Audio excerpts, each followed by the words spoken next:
welcome once again to this week's Fixing Football podcast. I'm your host, Martin Naylor, and this week I'm joined by Liam O'Meara.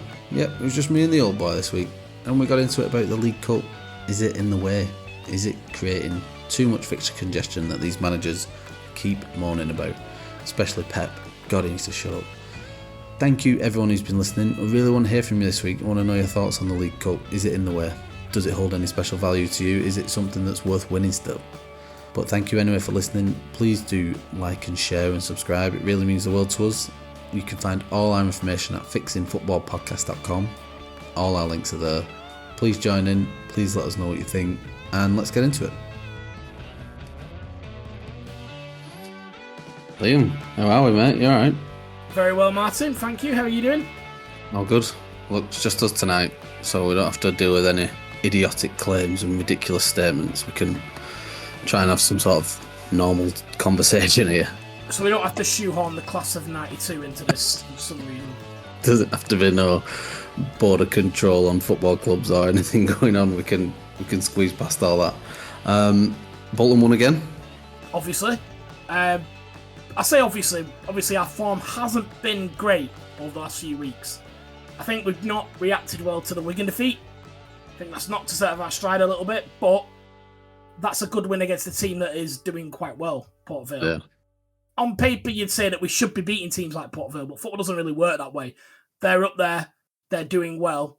Hopefully tomorrow night, we're recording on Monday, we'll be playing Scunthorpe, and hopefully we can follow that up with a win there as well in that game. Yeah, especially, like you said, especially in like Championship and League One, you can't judge that. The absolute accumulator killers, them leagues. The games come quick and thick and fast, and a lot of it is momentum. Obviously, generally speaking, the better teams do finish in higher positions, but there's not much margin for error in terms of promotions. But we've got a game in hand, which we play tomorrow. Win that, and we're second again. So, not too bad considering we're out of form. I know it was a good weekend as well for Arsenal as well, Martin. It was. I'm always nervous when it's a sort of like nothing fixture that we're expected to roll teams over. I'm always nervous at them, especially because you're just ready for an upset. We've seen it. Well, sorry, all over the league this weekend. But yeah, it was a really good win. 4-0's very convincing. Good to get Havertz on the score sheet. Good for Saka and Rice to regain fitness, having not trained all week. And the squad's looking good at the moment. It's one of them like hurdles that you don't expect to trip over, but you very easily can do. I wanted to pick your brains on that actually, because I know we had a bit of a chat. Well, I was at a wedding yesterday, so I was kind of out of the group chat, and I saw you put that. Obviously, Odegaard made a point of Havertz having the penalty, and this is always it's been a bit of a bugbear of mine this for years. This isn't really a dig at Arsenal because this happens across the board. Yeah, they're giving someone a penalty. Yeah, but not just that. Obviously, hat tricks as well. These types of things, because I always think this kind of thing bites you later down the line. Because the idea of a penalty taker is that they get practice on the easier penalties. When you're 2-0 up in, like you say, a inverted commas, nothing fixture, that's an easier penalty that Jesus can essentially practice, get the feel for it, understand it in a crowd game. What happens now when you're 1-0 down to City next week? You get a penalty in the 87th minute. Are you giving that one to Havertz? Or does Jesus all of a sudden not have that real-time practice? That I always think about this. Yeah, probably not. It was exactly what it looked like it was. It was just for Havertz's confidence, and that's a coin toss as well. It showed that the players have some confidence and they can see something that we're really not seeing a lot of on the pitch right now. That they were confident enough for him to take it and that he would finish it, because he misses that, and that is just an absolute kick in the bollocks for the rest of his confidence, whatever was left of his confidence, because he looks like someone. Everyone's saying there's a player in there, but we yet to see it and stuff. He's had plenty of time now, not at Arsenal, but in terms of the Premier League. So we want to start seeing what people are seeing on the training ground, and hopefully it kickstarts it. But yeah, the idea of giving someone a penalty is, it does twist it a little bit. It's a bit weird for me. I'm not. I just worry that you pay for it like later down the line, and this sounds like such a silly way of doing it. But the reason I've got a bugbear about this is obviously in our team when we were younger, I was the penalty taker. And he's not here to defend himself today. But I remember Luke needing a goal. He'd been playing up front for a while. I think we were away, maybe Chatterton area. And we were 2-3-0 up. And it was the last minute. Luke had a great game. And I can't remember who it was. Someone come up to me saying, you need to let Luke take this penalty. And obviously Luke was stood there really wanting to take the penalty because there's no pressure on it. Of course he wants to take that one. Did he score? No, I didn't let him have it. Because I dug my heels in and said, I'm the penalty taker. I take the penalties. It doesn't matter. And my reasoning for that was there's no replicant of that. Like, but in all fairness as well, you're not you were never a 40 goal a season player. No. So then, them penalties, they meant as much to you as it would have done to someone who needed a confidence boost there. Yeah. In terms of whereas Arsenal, the regular penalty takers it looked like Jesus was going to have it, but Odegaard and Saka have been alternating in penalties for whatever reason. And, Odegaard and Saka are amongst the goals. They're flying high and confident and felt like they needed to bring someone along with them. So it's maybe different if we had a really clinical goal scorer on the pitch who cared so much about his scoring record and stuff. Maybe that would have changed the conversation. Yeah, I don't mind the idea of having 2 penalty takers. There's just not that many penalties, so they don't get that practice. That's the only thing with that. Oh, we seem to have one every week at the moment. Well, yeah, we'll get to that. But different variation of it keeps the keeper guessing with regards to it. Saka springs to mind. If you're asking me who's Arsenal penalty taker, I would have thought Saka. He seems to strike them quite true these days, obviously, Euro finals aside. But yeah, he seems to be... and he missed a big one at West Ham last season as well. Yes, he did. Yeah. But yeah, he's still in and amongst them. And then you've got, as well as now Havertz, Jesus has taken some. We've got Jorginho, who's known for him. So there's no shortage of penalty takers, hopefully trying to keep people guessing. Can't stand Jorginho, the penalty taker. There's an absolute myth of the penalty taker. I had this out with Scott as well, because I was a bit annoyed when he joined, and this penalty thing, I thought I've only ever seen him miss. But turns out his penalty record is pretty impressive. It's right up there. He was a good signing for you because he's exactly what he is. He's a squad player. He's a squad player. He has experience. He speaks like 50 languages as well, I believe. Yeah. Good around the place. Definitely, Arteta was very keen on him. Yeah, I know there was a bit around that signing, but I could see it for what it was at the time. It was just someone in the squad who has won things, is good around the place, and is a very competent midfielder. And isn't going to moan and, create factions and cliques and stuff. If he's not playing a game, he's happy to be a squad player, knows what he is. Yeah. That's quite important sometimes as well. Well, actually, we have to talk about it because we're going to have time today because there's obviously only the 2 of us. If we're talking about fractions, squad players, we have to talk about Aaron Ramsdale, man. I thought he was going on to United. Go on. No, we'll wait till Luke's back to getting stuck into them, men. But talk to me about Ramsdale. I don't know. You know what, with Ramsdale, it's hard to not take Arteta at face value for what he said about this creating extra competition and having 2 number ones. But everyone is still questioning it and still, we're yet to see it work. I thought he played well in the League Cup this week when he came back in. He made a really good save about the 76-minute mark, something like that. It was really good. He looked like his old self. He was, having some back and forth with the away fans behind him. Oh, sorry, with the home fans behind him. And he looked comfortable again. He played well. But then if you're trying to create competition and Arteta says that's the way it is, he doesn't play against Bournemouth. So that sort of it goes against that fact, and you could maybe say Arteta thinks Raya's better for the Bournemouth game, whatever. But you could easily drop Ramsdale again then for the Champions League tomorrow night and just rotate it that way. So this idea of rotation of a goalkeeper I don't think is going to work, and I don't think we can trust Arteta with this one. I don't know, and I just don't see it working out long term.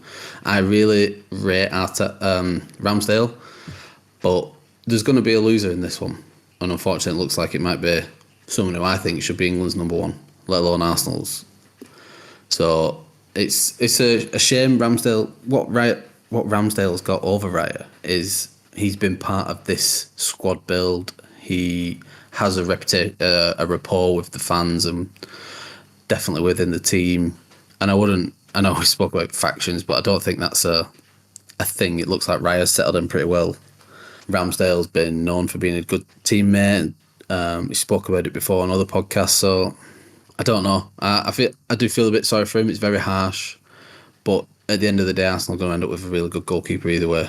So may the best man win. So that's the only way I can look at it. Yeah, I don't think it is a competition. I think that's bollocks. I'm going to use that word. I think Arteta wanted to frame it in a way and give Ramsdale that belief that he could, because he didn't want someone to be upset in the team. It doesn't necessarily mean he's a troublemaker that he'd be upset with the situation. I think a lot of people would be. But then again, Thomas Partey, he had to deal with Declan Rice coming in. Yeah. And it's the same thing, really. Kieran Tierney had to deal with Zinchenko coming in. Tomiyasu, well, obviously from his perspective, Timber getting injured changed that situation, but no one talks about it in the same way as goalkeepers, and I get that. I think the bit I've struggled with it all is the framing of it, because it's just not true. And I think Ramsdale will seal through that. It will frustrate him.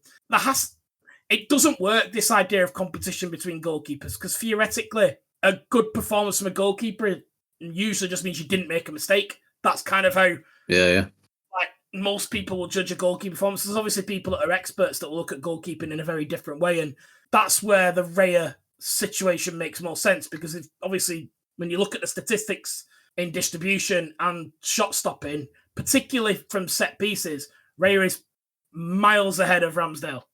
It's not to say Ramsdale's a poor goalkeeper. It's just when you're looking at percentages and margins, there's only, I think, Bernd Leno that came in high, and obviously you can't go and sign him again because it didn't work out the first time. But I think only Leno really came in higher last season than Raya. So it's there. He's been brought in as a number one. And I would be surprised if Ramsdale sticks around. But that's not a slant on anyone. It's just he has his own ambitions, and he's built a reputation as a very good goalkeeper at Arsenal that can theoretically deal with the pressure of being at a big club. So he doesn't. The worst thing he can do for his career is stick around, I think. Yeah. And that's what you got to think. He's still very young, but he's going to have a long career ahead of him. And he's become an established number one in the Premier League. And to have that taken away it's not like we went out and signed Courtois, for example. We signed someone very comparable, in my opinion. Now, Arteta or our goalkeeping staff, and I know that's linked quite heavily to this transfer, really rate Raya. But I don't think you could ask 50 Arsenal fans and you would be very split on who they think is better between Raya and Ramsdale. Now, you might say one's better at one thing, one's better at another. There's not much in it. So it's I know we've been after Raya for a while, so Arsenal's goalkeeping coach is Inaki Kanya, who is a former Spanish goalkeeper himself and has raved about Raya, been a mentor to him. So ever since he's been at the club, we've been after Raya in one capacity or the other. Now it's finally here. With Ramsdale having signed a new contract as well in May, it just seems bizarre. They would have known that this was a target of theirs in the summer. So to tie Ramsdale, that might just be for some transfer fee later down the line. But it seems mad. Seem an odd one. Yeah, it does seem an odd one. I can see him at Newcastle. I think Nick Pope has been off the boil. I could see Ramsdale there maybe, but we get some good money off them. We'll see what happens. I think, to be fair, I think he could end up at Chelsea or United as well, or even abroad. He won't be short of options, and it is what it is. If Arsenal think they've improved on the position, I think that's fair enough. But he can't stay as a number two. That's just ludicrous. No. Like, he can't do that. No, you're right. So, like I said, I personally like Raya. For God's sake, 2 hours, too many hours. I personally really like Ramsdale and would love him to regain that number one and keep hold of it. But if he doesn't, that just means Raya's been exceptional. So we end up with a better goalkeeper at the end of it. we'll just see how it goes. I did mention the League Cup then. I wanted to bring this up. Should we talk about what we're actually going to talk about today?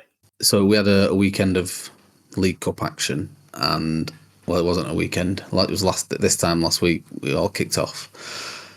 Pep made a big fuss about the League Cup. He was very clear that this was a nothing trophy to him. Would rather not be in it. I know that City have got the Club World Cup as well to contend with this season in terms of matches. There's already been, we're 8 games in. Are we 8 games in yet? Around there. We're 7 or 8 games in, and we're hearing a lot of talk already about the amount of games that players are playing. The League Cup has always been, it's considered the least prestigious trophy, rightly so. Is there an argument to keep this thing around? Do you think it deserves scrapping? Do you think it's worth the time? I mean, what's your thoughts on that bit so far? Well, personally, I really like the League Cup. There's a lot to it, I think. In terms of Pep's frustrations, it was a very entertaining game, that Newcastle game. And if you look at the way Pep was at the end of it, I don't think he didn't care. He had a decent side out as well. It's not like he said he was talking about playing a lot of the academy lads, and yet he had Grealish on and Alvarez. It was I would call it a rotated team, and that's the whole point, though, isn't it? The guy's got a squad of about 30. Like, surely he wants people like Calvin Phillips to get full 90 minutes just in case. I know, like, surely that's in his interest to expose that to decent competition rather than playing under 21 or under 23 football. I always look forward to the League Cup because it was traditionally, as an Arsenal fan, when you would get to see a lot of these fringe players. You mean you're not that far into the season, you could have easily played the same 11 for the first 6 or 7 games and not seen anyone else yet. So it was always a good chance to see a lot of these kids on the fringe. We used to call it the Carlos Vela Trophy for a while because we just see him chipping goalkeepers every now and then. And it's only recently that I think the big teams have started taking it seriously. Just look at City's dominance in it, just for example. But is it in the way? Is it causing a fixture pile-up? No. I think a big reason why they're taking it seriously is because of City's dominance. Trophies aren't easy to win in England as they used to be, because City, essentially, we're in, well, it's a dynasty, isn't it? We're seeing something like Liverpool in the 80s, United in the 90s. We're in the middle of that, really. Yeah. So trophies are very hard to come by. So big teams have to take the League Cup seriously. And particularly now, I think City have taken their eye off the ball with it a little bit. It becomes a priority. So teams like Man United are putting this right at the front of what they want to do. Newcastle were desperate to win that game against City. They clearly have this high up in their priorities. And they've got Champions League to contend with. And also, like, they want to qualify in the top 4 again this season. So they've got massive priorities, Newcastle. But it was very clear that this was a priority for them. A key point in that game was half-time with the substitutes that were made, where essentially Eddie Howe basically he went for it. He made a statement, It couldn't have been clearer to say, we're coming for you here, City. Like, it was obvious. He sensed vulnerability and he went for it and they won. So it's a massive trophy. But does Pep's comments like this leading up to it just devalue it, though? Regardless of what the side that he ended up putting out and the way they played? To an extent, yeah. I mean, it does, but it's born out of arrogance. He wasn't saying this when he was winning 4 or 5 in a row. He's talking about how incredible it is and that they're making history and all that stuff that he comes out with when he's happy. So, yeah, it does devalue it, but at the same time, as good a manager as Pep is, and probably one of the best ever, some of the stuff he says in the media is just laughable at times. So I tend to take him with a pinch of salt. Do you think the EFL do enough to make this trophy gain any prestige, any glamour, really? It's still like pretty poor attendance rates in comparison to, say, the FA Cup, or that, tickets are cheaper and stuff like that. Do you think they do enough? I know, like, the prize fund, I know when we're talking about Man City winning a trophy 4 times in a row, they're not really asked about the prize fund that they get. Probably all donated to charity anyway, but like for the FA Cup you get like £2 million, and for the EFL Cup, do you want to have a guess how much it is if you win it? I've got no idea. £100,000. Is it really? Yeah, and that's for sold out Wembley. That's mad. Absolutely mad. I think they're trying, the EFL. So there's a couple of things I think they've done, particularly with the early rounds to help with attendances. It's like it's regionalised, isn't it? The first couple of rounds, I think now. Yeah. So that's new. That wasn't always the case. I remember us having like Yeovil away in like the second round of the cup when we were in the Premier League. So I think that's a good step in the right direction. But then it also is another regionalised tournament. But we're not getting to the EFL too much now because we just end up playing Salford City every other week, even though we're not in the same division of them. Yeah. So yeah, I think they are trying. I think the difficulty is that the top 6 sides in the Premier League do see it as the fourth competition. Now, they do want to win it and they do take it seriously, but I think... They want to win it if they get to, like, the quarterfinals just by happenstance. They don't take it seriously until then. They're not asked if they go out. I think in terms of the competition as it exists now, the EFL, I don't think there's much more they can do, really. No. I agree. But this... And I'm going to get onto my fix before we talk about a few more things. In fact, no, we won't, because what I've really liked about the EFL Cup, the Carabao Cup as it's known, is the chance it does get for the big clubs to rotate the squads and to give people a chance. And if you don't value it as a big trophy in the same way you would the FA Cup, for example, then it is a perfect chance to give people decent competition. Is that not something that they should look at as a bonus? 100%. Look at that. Again, I'll come back to that Newcastle City game because it is what sparked the conversation. Livramento, obviously coming back from an injury, struggled to break into that Newcastle team because he's got Kieran Trippier ahead of him. Puts in an unbelievable performance and then he starts at the weekend for Newcastle. I mean, he gets his chance. He takes it. It's there. And obviously, it allowed Newcastle to think so. Paul Dummett got a start, played, I think, about 80 odd minutes. Yeah. Just in case he's called upon because injuries can pile up. It's really, really, really useful for that, I think.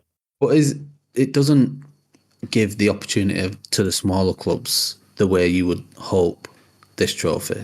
The FA Cup has value, it seems, in the public forum, whereas the Carabao Cup, as it's known, it's the Mickey Mouse Cup, as everyone calls it. No one's really asked about it. Yet the big teams have won it, with the exception of a Blackburn 20 odd years ago and a Swansea and a Birmingham. With them exceptions aside, it's been Man United, Man City, Liverpool, Chelsea. It's been them big teams for as far back as you can remember, with the odd sprinkling of an upset on the cards. Do you not think there should be something done to give the lower teams, the smaller teams, some form of hope in this competition, to give it some sort of gravitas? I don't know. Just give it something. When we're saying smaller teams, we're talking really sort of 6th to 20th in the Premier League, aren't we? Realistically, that could win this. Anyone who's from, say, a team who is regularly in the top 8 down. Okay. So I think there's two sides to that. So I think if you talk to someone like Roy Hodgson, who has been brought in to sustain... He's going to come on as a guest as well to talk about this. Yep. Look forward to it, Roy. That won't help doing that. Sorry, Roy, if you're listening. Richard, sorry, Roy. Obviously, you won't be listening, but anyway. So, yeah, let's take Roy Hodgson. If you asked him, Carabao Cup, you've got a game against, I don't know, let's say Leicester away, right? Tricky, top half championship side. Maybe top head. Are you taking your full strength 11? You've got thingy at the weekend. You've got a Bournemouth at home at the weekend. He's obviously not going to do that because his priority is to keep Palace in the Premier League because of all the reasons we talked about in the last podcast. Financially, why to do it. But if you ask the Crystal Palace fan about the Carabao Cup and you've got Leicester away, I think they'd want to see a team that can win. And I think fans would love their teams to push it and go for it and to do it. Again, look at the way Newcastle fans were with it last year. Crystal Palace is a funny one, actually, because they played Man United away in the League Cup and then in the Premier League, and there were significantly different teams set up. Crystal Palace and Man United went with weakened sides.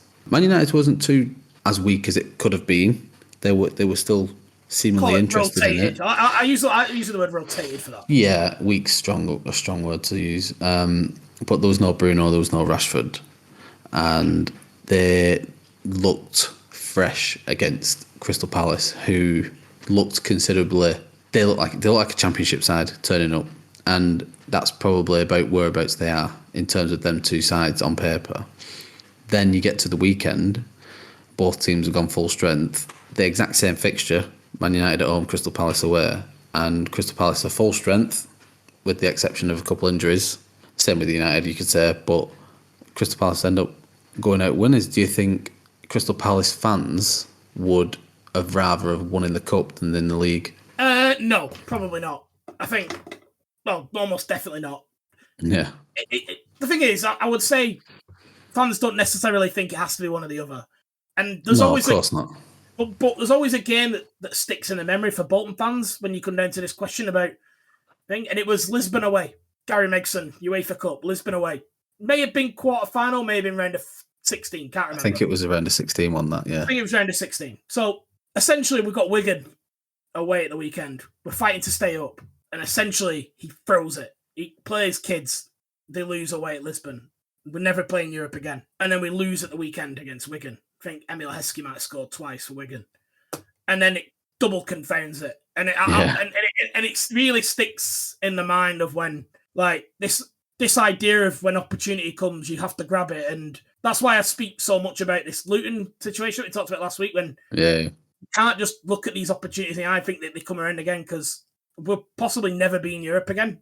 It's obvious. It would take quite a change of circumstances for that to happen, for us to be in there again. And we threw it away. So for what? Like, a chance of being in the Premier League for one more year. Like, yeah. Speaking of Luton as well, while we're here, we must congratulate them, Liam. We've given them a bit of stick recently, but they did turn up and beat Everton away. So any Luton fans who've decided to subscribe and crack on, well done. We wish you all the best. But I don't wish you the best. You were quite rude, to be honest. But okay. But I have always been someone who subscribes to the idea that winning breeds winning. So to go out and potentially throw a fixture, regardless of the personnel on the pitch, there is that need to win. There's always, I think it just helps. Winning what you may consider a nothing match, kind of, have that butterfly effect somewhere down the line. So, League Cup, mine. Yep. What's your fix then? My fix, and I think this works for everyone, is, and I hope this doesn't devalue it, because I would like to see it span in a way where it becomes a viable opportunity for a lower side to crack into the upper echelons of the league table, however you want to call it. God, my English is terrible. Right. I think if you qualify for Europe via league position, then your entry to the EFL Cup is void, and you're not in it. Okay. I think that the League Cup, then that alleviates all the pressure on teams who are in Europe, lets them concentrate on that, doesn't devalue any matches by fans maybe having to travel to the other side of the country to see a reserve team turn up and not try, or get turned over by someone who actually cares. It alleviates that fixture pile up for them other teams who are in Europe, and if you still regain the prize of a place in the Europa League, then that can make it a real competition, and you'd see teams like Crystal Palace really pushing on in them competitions and maybe getting a Europa League spot somewhere. Yeah, I'd maybe do Conference League, but yeah. I did speak to Luke earlier, and that was his suggestion as well. Oh, really? Teams from Europe, yeah. Yeah. For me, that's winners all round. I wrote down 3 fixes when I was thinking about this earlier. Go on. So I'll start with agreeing with you. I thought excluding teams in Europe makes sense. I feel like they've got much bigger priorities anyway.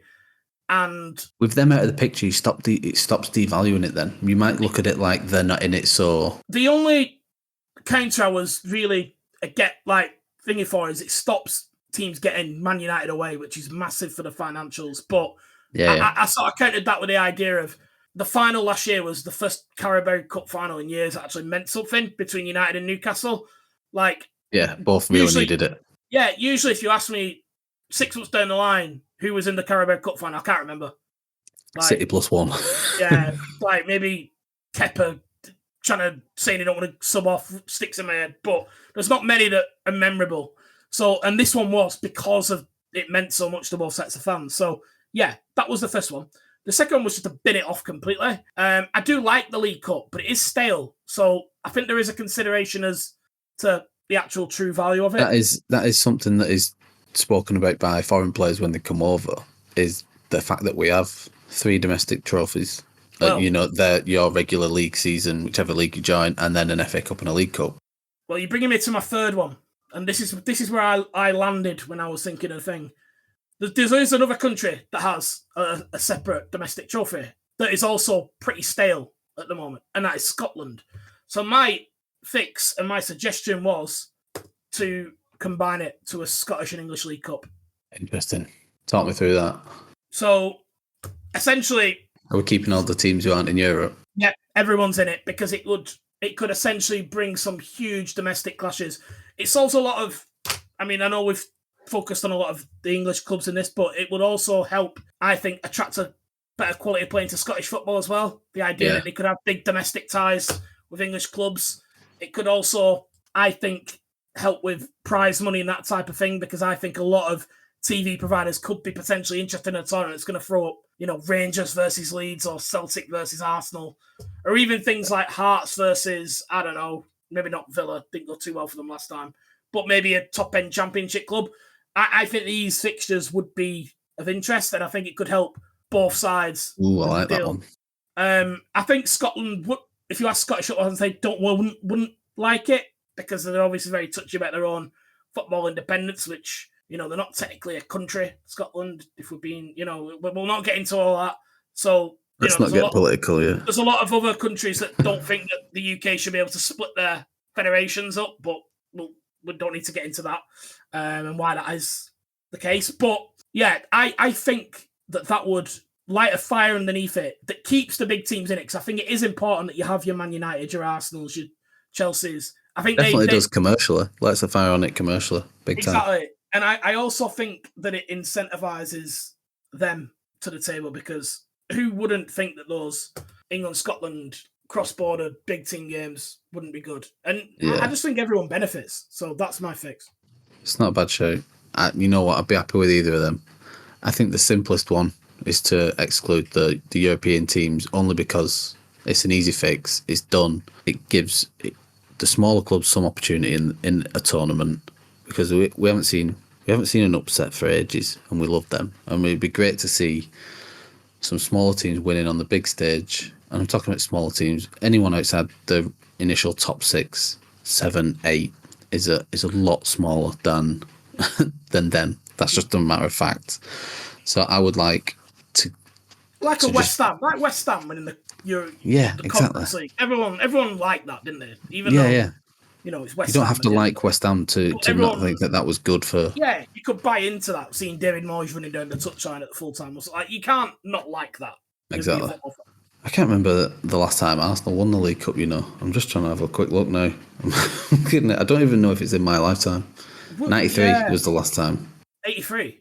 93. 93. I was going to say, I remember you having a final with Chelsea around 2006. It was quite I think went to penalties, I think. It was quite a nasty one, I think. Quite a nasty final. It was a nasty one. It's when Toure got sent off and Toure and Lampard got sent off, I think. Walcott scored his first goal for the club. Then we lost in the final to Birmingham, and we've just not had a great record in it.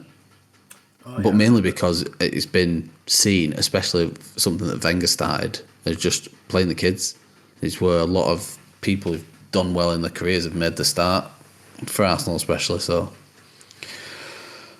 that's where I'm going to end up on it. I'd like it to get some recognition. I don't want to bin it off altogether. I think there's something there, and it's nice just to have more stuff to win. But even it's not even if we won. If you won the Champions League and Premier League and the League Cup, it would be a treble. It wouldn't be the treble. I think we can agree on that. That's not the treble. Even though it's the same format, same final stadium. It's not the treble. No, but you're right. It's not. So might as well. That's like when Liverpool. That's like when Liverpool were claiming Intertoto Cup and everything, when they won 5 trophies in a year and couldn't. Yeah. Community Shield. Super Cup. Yeah, we won. No, you've not. You've won 3, and it's not the treble. It's a treble. Yeah. Right. So Scott's away. He's on some training. Luke should be back next week from paternity leave. We need to. It would be good if people can get in touch and let us know what they think is around football at the moment that needs fixing. We've got some ideas, but it's really great to get in touch with people on social media. Liam, where are we at on the internet? We are at Fixing Football on X/Twitter. Well, Twitter. I forgot It's that right. Twitter. We are, It's still Twitter. It is at Fixing Football. We are. See, We are, and we're on at Fixing Football Podcast on everything else, and fixingfootballpodcast.com is where you can see all that stuff. Martin hasn't set up our RSS feed yet, but Oh we my are God. doing it individually. So The RSS feed and the QR codes are coming due to Liam's request. We're going to be rolling deep. I had a really good week in fantasy football as well, so I'm hoping that Bernd Leno has a stormer tonight and I really get some places up the league. Well, I am flying this year. It's only my second ever year as well. It isn't your second year. If you keep lying to these people, they're going to start finding out stuff about you. I had Odegaard as captain, so I did all right.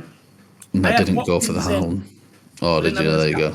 I've had Watkins at the start of the season, and he was getting assists. Everyone was sort of talking about him not scoring, but he was getting assists, and for the value of him, it just felt right to keep in. And I had a feeling that with the way Villa play, most of the stuff goes through him. So I feel like I'm giving away secrets now. But yeah, it feels like he will be involved in goals for Aston Villa.